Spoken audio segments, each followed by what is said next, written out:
요한복음 16장 1절에서 15절까지 말씀.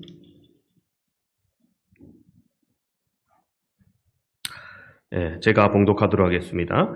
내가 이것을 너희에게 이름은 너희로 실족하지 않게 하려 함이니 사람들이 너희를 출교할 뿐 아니라 때가 이르면 물은 너희를 죽이는 자가 생각하기를 이것이 하나님을 섬기는 일이라 하리라.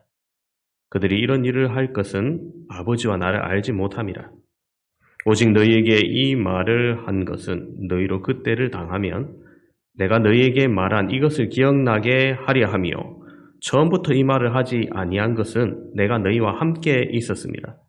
지금 내가 나를 보내신 이에게로 가는데 너희 중에서 나더러 어디로 가는지 묻는 자가 없고 도리어 내가 이 말을 함으로 너희 마음에 근심이 가득하였도다.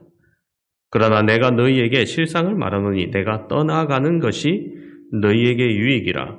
내가 떠나가지 아니하면 보혜사가 너희에게로 오시지 아니할 것이요 가면 내가 그를 너희에게로 보내리니 그가 와서 죄에 대하여 의에 대하여 심판에 대하여 세상을 책망하시리라. 죄에 대하여라 함은 그들이 나를 믿지 아니하며 의에 대하여라 함은 내가 아버지께로 가니 너희가 다시 나를 보지 못하며 심판에 대하여라 함은 이 세상 임금이 심판을 받았습니다. 내가 아직도 너희에게 이를 것이 많으나 지금은 너희가 감당하지 못하리라. 그러나 진리의 성령이 오시면 그가 너희를 모든 진리 가운데로 인도하시리니 그가 스스로 말하지 않고 오직 들은 것을 말하며 장래일을 너희에게 알리시리라. 그가 내 영광을 나타내리니 내 것을 가지고 너희에게 알리시겠습니다. 무릇 아버지께 있는 것은 다 내 것이라. 그러므로 내가 말하기를 그가 내 것을 가지고 너희에게 알리시리라 하였노라. 아멘. 여러분, 영화를 제작할 때 그 영화가 성공하느냐 실패하느냐를 가늠할 수 있는 중요한 부분이 참 많이 있습니다. 시나리오나 주인공을 보고 기대하기도 하고 어느 감독이 하느냐에 관심을 가지기도 합니다. 그 중에서 대중들에게 가장 직접적이고 또 적극적으로 어필할 수 있는 것이 바로 상영 예정작을 광고하는 예고편이 아닐까 생각합니다. 여러분, 짧게는 30초, 길게는 1분에서 2분 안에 이 영화가 어떤 소재를 담고 있는지, 어떤 장르이며 어떤 줄거리인지, 누가 주인공인지 알려줘야 됩니다. 그리고 전체 스토리를 다 알면은 흥미가 오히려 떨어지기 때문에 적정선에서 궁금함을 유발할 수 있는 곳까지만 예고돼야 합니다. 예고편을 잘 만든 영화는 사람들이 기대를 가지고 개봉을 기다리게 됩니다. 영화의 예고편처럼 미리 알려준다는 데 있어서 오늘 예수님의 말씀은 성령이 오실 것을 예고하기에 비슷한 모습을 보여주십니다. 오늘 본문은 예수님의 마치 고별 설교 중에서 마지막 부분입니다. 예수님께서 마지막 밤 제자들과 함께 있다가 자신이 세상을 떠나 아버지께로 갈 것을 말씀하시자 제자들의 마음에 근심이 가득합니다. 이때 예수님께서 제자들에게 이렇게 말씀합니다. 7절을 보시면 그러나 내가 너희에게 실상을 말하노니 내가 떠나가는 것이 너희에게 유익이라. 내가 떠나가지 아니하면 보혜사가 너희에게로 오시지 아니할 것이요 가면 내가 그를 너희에게로 보내리니. 자, 보혜사는 성령의 또 다른 말씀입니다. 예수님이 이 세상을 떠나시면서 이제 성령이 오셔서 역사하실 것인데 1절부터 6절까지는 순교와 핍박자들을 그의 제자들을 위해서 성령이 무엇을 하실 것인가에 대해서 말씀을 하시고 8절부터 11절까지는 성령이 오시면 세상에 대해서 무엇을 하실 것인가 말씀을 하시고 12절부터 15절까지는 성령이 오시면 교회를 위해서 무엇을 하실 것인지 말씀해 주시고 있습니다. 그래서 오늘 본문 요한복음 16장은 예수님께서 미리 알려주시는 성령의 예고편인 겁니다. 성령 강림주일을 맞이하면서 이 시간 예수님의 말씀을 통해 진리의 성령이 오셔서 어떤 일을 하시는지, 어떤 일을 하셨는지 성령의 역사를 함께 살피며 그 은혜를 받는 귀한 시간 되시기를 바랍니다. 첫 번째로 핍박받는 자에 대하여 성령은 역사하십니다. 여러분, 먼저 성령이 오시면은 이제 핍박을 받게 될 예수님의 제자를 위하여 하시는 일이 있다는 겁니다. 지금 예수님은 당장 십자가를 눈앞에 두고 계십니다. 내일이면 십자가를 지시거든요. 이 모든 일을 아시면서 지금 예수님이 말씀하시는 거예요. 그분은 하나님의 아들이요, 많은 병자를 고치시고 불쌍한 사람을 도우시는 등 여러분 어디를 보아도 죽임당할 만한 일을 하신 적이 없습니다. 그런데도 죽임을 당할 뿐만 아니라 계속해서 그를 따르는 제자들까지도 핍박이 가해지게 된다는 거예요. 여러분, 그래서 제자들 중에는 나중에 생을 살다가 십자가에 거꾸로 매달려 순교하기도 하고 목배임을 당해 순교하기도 하는 등 고난과 환난이 있다는 것을 보게 됩니다. 예수님은 이 모든 일들을 예견하시면서 지금 제자들에게 출교당하고 고난이 오며 심지어 순교당할 것을 그렇게 예고해 말씀을 하시는 거예요. 자, 우리는 이 출교당할 거라는 말씀이 얼마나 끔찍한 얘기인지 잘 와닿지 않습니다만은 굉장히 유대인들에게는 무서운 얘기입니다. 제자들이 예수님을 믿는다는 이유로 그들의 공동체에서 유대교에서 출교를 당하게 되면 그 순간 이방인 취급을 당하게 되고 심지어 돌로 쳐 죽여도 로마 법에서는 걸리겠지만 유대교 내에서는 울타리 내에서는 살인죄가 성립되지 않습니다. 그런 출교를 당한 대표적인 인물이 스데반 집사예요. 사도행전에 나오는. 그는 회당에서 쫓겨나면서 돌에 맞아 죽었습니다. 그러므로 출교를 당하면 스데반과 같이 돌로 쳐 죽여도 무방한 전혀 보호받지 못하는 외톨이가 되는 겁니다. 예수님께서 지금 제자들에게 너희도 출교당하게 되고 핍박받고 어렵게 순교하게 될 것을 미리 말씀하고 계십니다. 그런데 중요한 것은 제자들이 그렇게 되었을 때 주님께서 제자들과 함께 하신다는 점입니다. 그러면 실제로 예수님이 부활하고 하늘로 올라가시고 그들 곁에 떠나가 버리시는데 어떻게 그들과 함께 해주시겠다는 겁니까? 그래서 성령을 보혜사를 보내주시겠다는 거예요. 성령이 오시면 우선 핍박받는 그 제자들을 도와주시겠다는 겁니다. 그러면 그때 성령이 어떻게 역사하는가를 구체적으로 설명하고 있는 내용이 1절, 2절입니다. 1절, 2절 보시면 내가 이것을 너희에게 이름은 너희로 실족하지 않게 하려 함이니 사람들이 너희를 출교할 뿐 아니라 때가 이르면 무릇 너희를 죽이는 자가 생각하기를 이것이 하나님을 섬기는 일이라 하리라. 여러분 그렇습니다. 나중에 예루살렘 교회가 되고 많은 사람들이 예수님을 증거하던 그때 스데반 집사를 유대인이 돌로 치죠. 그때 유대인들 사이에서 돌로 칠 때 그 유대인들의 옷을 받아 들어주던 사울을 생각해 보시기 바랍니다. 바울 사도의 회심 전이죠. 그는 제자의 무리를 핍박하는 것이 하나님의 일이라 생각했습니다. 그게 열심히 있는 일이라 생각했습니다. 하지만 그 모든 것이 오히려 하나님의 아들을 핍박하는 행위였던 것을 다메섹 길에서 깨닫게 됩니다. 예수님은 앞으로 제자들이 당할 고난이 그러한 오해와 다른 사람의 광기 있는 확신에 의해서 진행될 것을 말씀하십니다. 핍박하는 자들이 왜 그런 오해와 잘못된 확신을 가지고 있다고 말합니까? 3절을 보시면은 그들이 이런 일을 할 것은 아버지와 나를 알지 못함이라 말합니다. 그렇습니다. 하나님과 예수님을 알지 못하기 때문에 그런 일을 한다는 겁니다. 그래서 4절 후반부를 보면 그때를 당하면 내가 너희에게 이 말한 것을 기억나게 하려 함이라고 말합니다. 자, 성령께서 핍박당하는 성도에게 역사하셔서 주님의 말씀을 기억나게 하시며 핍박당하는 그 일이 오히려 영광임을 알게 해주시며 힘을 공급하셔서 승리하게 해주실 거라는 겁니다. 그러기에 베드로전서 4장 13절 14절에도 오히려 너희가 그리스도의 고난에 참여하는 것으로 즐거워하라. 이는 그의 영광을 나타내실 때 너희로 즐거워하고 기뻐하게 하려 함이라고 말합니다. 너희가 그리스도의 이름으로 치욕을 당하면 복이 있는 자로다. 영광의 영, 곧 하나님의 영이 너희 위에 계심이라고 하였습니다. 그렇습니다. 여러분, 앞으로 우리에게 일제시대 같은 극심한 핍박이 없이 우리의 인생이 끝난다면 감사한 일입니다. 그죠? 굳이 핍박받으러 일부러 핍박이 있는데 찾아갈 필요는 없어요. 그러나 혹 핍박이 있다 하더라도 여러분 미리 겁먹을 필요 없습니다.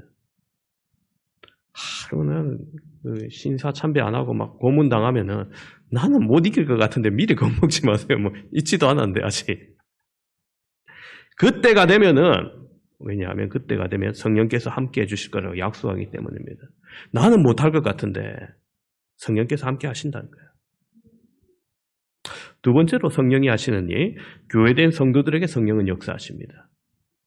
여러분, 예수님께서 또 말씀하시기를 성령이 오시면 성도들을 위해서 역사하실 것이라고 하시는데, 예수님께서 성령에 대해서 말씀하실 때 불과 몇 시간 후에 십자가를 져야 하는 일과 또 앞으로 제자들의 큰 핍박이 가해지게 될 두 가지 사건을 생각하며 말씀하고 계세요. 그런데 여러분, 이 십자가의 사건은 사실 굉장히 이해하기 어려운 일입니다. 왜 예수님이 돌아가셔야만 했고 또 하필이면 왜 그와 같은 방법으로 죽으셔야 했는지 당시 사람들로서는 정말 이해하기 어려운 일이었습니다. 난해한 사건입니다. 그러나 예수님은 성령이 오시면 알게 해주시겠다고 말씀하십니다. 또한 제자들이 겪어야 할 핍박도 마찬가지입니다.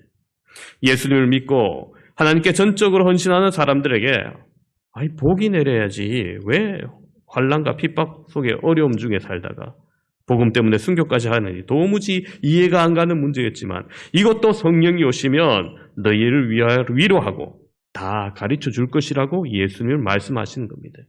그렇습니다. 여러분, 성령은 성도를 깨닫게 합니다. 성령이 우리 믿는 성도들에게 오시면 뭘 하느냐? 여러분, 어떤 일을 하느냐 문제인데 우선 요한복음 14장 26절을 보면 이렇게 말씀하세요. 보혜사 곧 아버지께서 내 이름으로 보내실 성령 그가 어떤 일을 하시냐? 모든 것을 가르치고 내가 너에게 말한 모든 것을 생각나게 하리라. 예수님이 말씀하셨던 모든 것, 예수님이 보여주셨던 공생의 기간에 함께 하시면서 보여주셨던 모든 것들을 성령이 가르쳐 줄 거라는 거예요. 그리고 또 기억나게 할 거라는 거예요. 그래서 지금 아무리 듣고 보아도 모르겠지만 성령이 오시면 또 성령을 받으면 또는 성령이 내 심령 속에서 역사해 주시면은 말씀을 듣고 보고 깨달아지는 것이 우리의 생활 속에서 사건 속에서 필요한 때 적절한 말씀이 생각나도록 성령이 역사하셔서 열매 맺게 하시겠다는 거예요. 오늘 본문 13절에도 말씀하십니다. 그러나 진리의 성령이 오시면 그가 너희를 모든 진리 가운데로 인도하리니 그가 스스로 말하지 않고 오직 들은 것을 말하며 장래일을 너희에게 알리시리라. 즉 들은 것을 알게 하시겠다는 말씀입니다. 여러분, 그래서 말씀을 많이 일단은 들어두면은 지금은 잘 몰라도 일단 들어두고 저장을 해두면은 필요한 때가 되어서 성령이 들은 것을 깨닫게 하시겠다는 거예요. 그게 이 때문에 이랬던 말씀이구나. 실제로 예수님이 승천하시고 난 이후 오순절 날에 성령이 제자들에게 임하셔서 그들을 감동시키자 어떤 일이 일어났습니까? 지금까지 그들의 마음에 있던 의문들이 감탄으로 바뀌게 됩니다. 지금까지 였다면 와가 되는 거죠. 질문만 하고 의문을 던지던 그 모든 것들이 해답을 얻게 되니 와라는 감탄산으로 바뀌게 됩니다. 예수님으로부터 들었던 그분 안의 교훈들과 눈으로 보았던 표적과 이적 기사가 무엇을 의미하는지 환하게 꿰뚫어 보게 되고 예수님이 왜 십자가에 죽으셨는가, 왜 그가 부활하셨는가를 설명 안 해줘도 그들이 다 알게 되었던 겁니다. 성령은 성도를 깨닫게 합니다. 또 하나는 13절에 보면 성령이 오시면 그가 우리를 모든 진리 가운데로 인도하시겠다 하죠. 여러분, 우리에게 진리를 소개해 주겠다는 것이 아니라 소개만 해주겠는 것이 아니라 진리에게로 인도하시겠다고 약속하세요. 손을 잡고 친히 가시는 거죠. 또 하나는 성령이 임하시면 우리에게 뭘 하시느냐. 요한복음 15장 26절을 보면 이렇게 말씀하세요. 내가 아버지께로서 너희에게 보낼 보혜사 곧 아버지께로서 나오는 진리의 성령이 오실 때 그가 나를 증언하실 것이래. 여러분, 성령은 예수님을 증거합니다. 스스로를 증거하지 않아요. 성령이 성령을 막 높이진 않아요. 사람들은 보통 자기가 자기를 셀프 막 드러내려고 하는데 성령은 성령을 드러내려고 하잖아요. 예수님을 드러내요. 예수님을 간증하게 합니다. 예수님께 은혜 받게 합니다. 이것이 성령이 하는 독특한 사역이에요. 성령은 스스로를 증거하고 높이지 아니합니다. 그런 점에서 박영동 교수님은 성령의 얼굴을 수줍음을 가진 얼굴이다. 뭐 이런 표현을 쓰기도 합니다. 스스로 나서지 않는 거죠. 스스로 증거하며 스스로 영광 받는 것이 아니라 오직 예수님을 증거하십니다. 자, 이런 성령이 드디어 이 세상에 오셨습니다. 제자들이 이 성령을 받았습니다. 여러분 어떤 일이 일어났었습니까? 아시다시피 제자들이 성령 받기 전에는 예수님께서 십자가를 지시기 위해서 붙들려가고 죽임당할까 봐 오히려 도망치고 예수님을 부인하던 사람들이 성령을 받은 후에는 예수님을 담대히 증거하는 재판장에 당당히 서는 증인이 되었습니다. 계집 요정을 부끄러워했던 그리고 그렇게 부인했던 베드로가 오히려 공회 앞에서 당당히 예수님이 하나님의 아들이심을 너희도 믿어야 됨을 얘기합니다. 이것이 바로 인간은 할 수 없지만 성령께서 우리를 붙들어 주실 때 가능하다는 것입니다. 여러분, 우리는 약하지만 강할 수 있습니다. 우리 스스로는 강하게 하기 위해서 보통 인간은 자존감을 내세웁니다. 자존감을 강하게 하여 이겨낼 수 있다 생각합니다. 그러나 진정한 자존감은 여러분 믿음 안에서 성령의 역사하심을 통해 나타나는 겁니다. 여러분 다윗이 골리앗을 향해 나아갈 때 그가 자존감이 강해서 나아간 것이 아니라 여호와의 이름을 모독하는 것을 참을 수 없어서 그가 뛰쳐나갔던 겁니다. 오늘 우리는 내 안에 성령이 역사하심으로 우리는 약하지만 성령께서 우리를 붙들어 주실 때 강함으로 역사하신다는 사실을 믿으시기 바랍니다. 세 번째로 성령이 하시는 일, 세 번째 성령의 역사는 세상을 향해 역사하십니다. 여러분 이렇게 성령 받은 사람들이 예수님을 증거하면 세상에 어떤 일이 일어난다고 합니까? 오늘 본문 8절에 기록되어 있습니다. 우리 8절 말씀 함께 읽겠습니다. 그가 와서 죄에 대해서 의에 대해서 심판에 대해서 세상을 책망하시리라. 아멘. 자, 성령께서 임하셔서 세상을 책망하신다고 하죠. 그리스도를 증거하며 그 말씀을 듣는데 어떤 일이 일어나냐? 세 방향으로 일어납니다. 어떤 방향입니까? 죄에 대해서, 의에 대해서, 심판에 대해서 세 방향으로 책망받는 일이 일어납니다.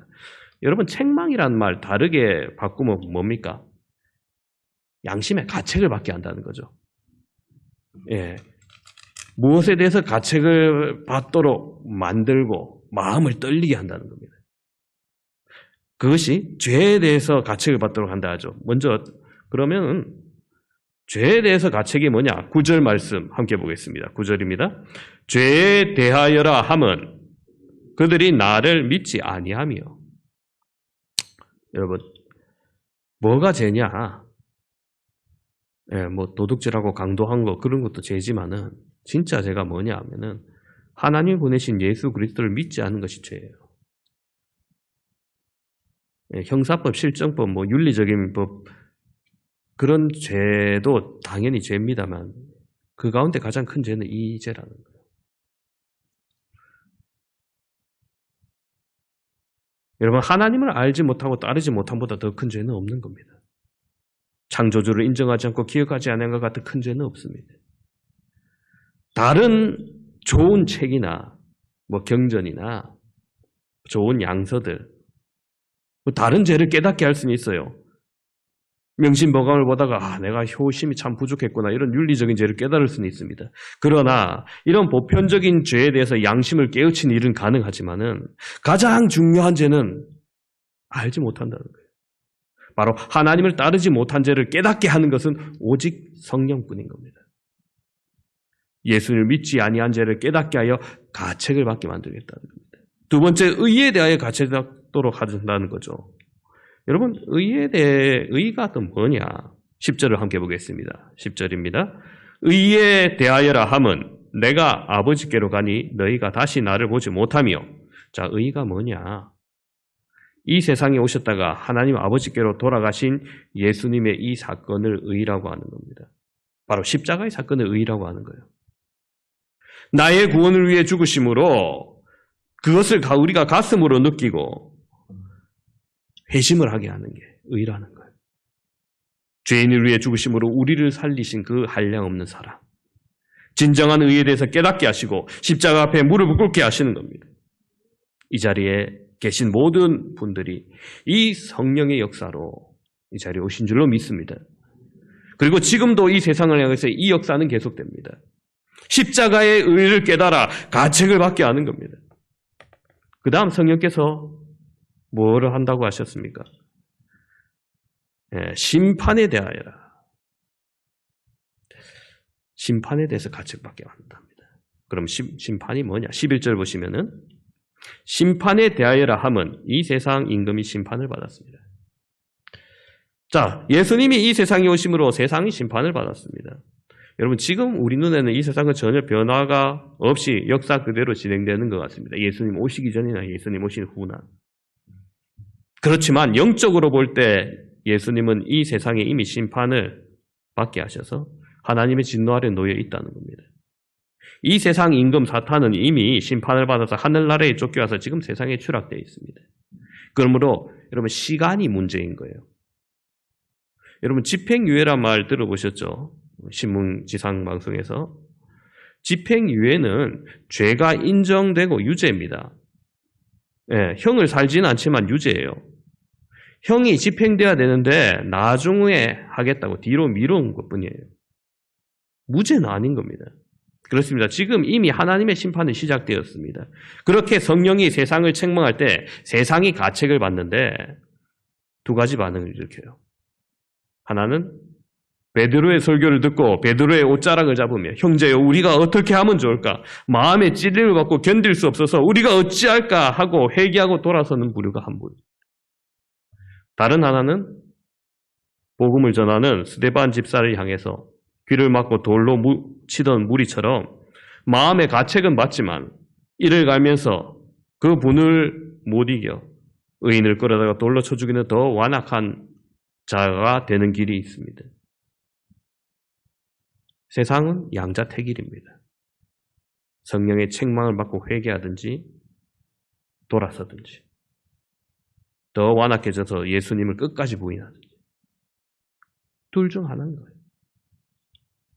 자, 그런데 이제 중요한 것은 그러면 성령은 누구를 통해서 이 세상을 책망하느냐의 문제입니다. 성령이 직접 세상을 향해 책망하실까요? 아니요. 오늘 본문은 그렇게 말하고 있지 않습니다. 본문 7절 끝을 보면 내가 가면 성령을 너희에게 보내리니라고 말합니다. 여러분 너희에게 보낸다는 게 누구에게 보낸다는 거예요? 제자들이요, 교회된 성도들이요, 신자들에게 보내겠다는 거예요. 성령은 바로 교회에 임하는 겁니다. 성도 여러분들에게 임하는 겁니다. 그러므로 성령은 하나님의 자녀의 성도들이 먼저 진리 가운데로 있도록 인도합니다.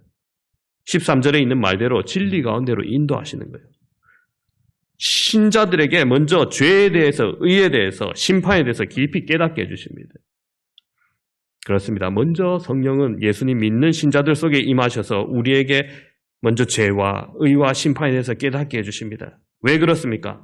그리고 난 후에 세상을 향한 책망하는 도구로 삼기 위해서 성령이 우리를 먼저 깨닫게 해주십니다. 그러므로 여러분, 우리의 마음속에 내가 죄인이었구나. 예수님 믿는 길 밖에 나에게 구원의 길이 없구나. 그런 생각을 느끼고 가진다면 여러분 성령이 여러분을 진리 가운데로 인도하신 줄로 믿으시기 바랍니다. 이렇게 성령이 교회에 임하셔서 죄에 대해서, 의에 대해서, 심판에 대해서 그 성도들에게 깨달음을 주시고 확신을 주신 다음에 드디어 그 성도들을 통해서 다시 세상을 책망하시는 거예요. 두 가지 방법이 있는데 하나는 전도라는 방법이요. 또 다른 하나는 성도들의 모범적인 삶을 통해서 세상을 책망합니다. 그러므로 신자의 존재 자체는 바로 이 세상을 책망하는 존재인 겁니다.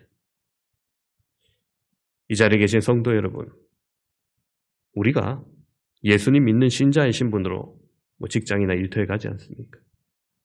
그러면 예수님 믿는다고 하면은 여러분의 존재 자체가 벌써 성령이 세상을 책망하는 도구라는 겁니다. 그렇기 때문에 예수님 안 믿는 사람들이 예수님 믿는 사람 가까이 하려 하지 않은 경우가 있죠. 꺼리낌이 있습니다. 깊은 영적 대화 같이 안 하려고 합니다. 그런 얘기 하지 말라고 좀. 왜 그렇습니까? 벌써 성령의 책망이 그들의 마음을 두드리고 있기 때문에 그렇습니다. 가책을 받았기 때문에. 아니면 반대로 화를 낼 때가 있습니다.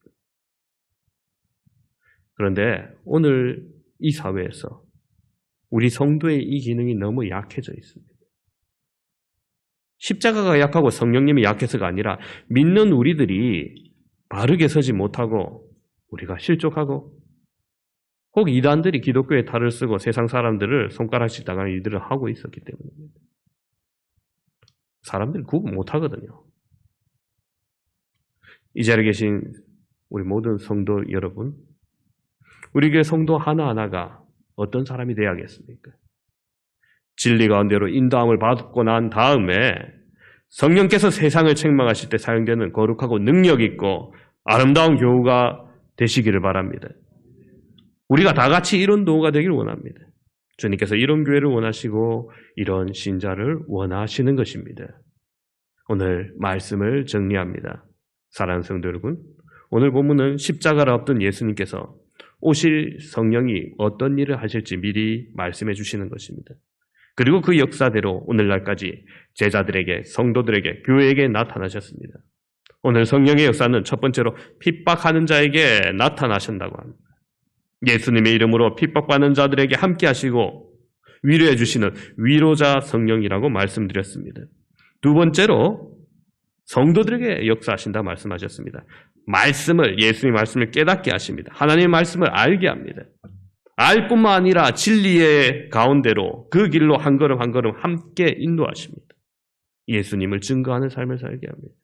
세 번째로 세상을 향해 역사하신다고 말씀하셨습니다. 죄에 대하여, 의에 대하여, 심판에 대해서 가책을 받게 하십니다. 믿는 신자로 하여금 성령을 받게 하셔서 세상을 향한 도구로 쓰신다고 말씀드렸습니다. 예수님께서 말씀하신 대로 성령은 임하셨습니다.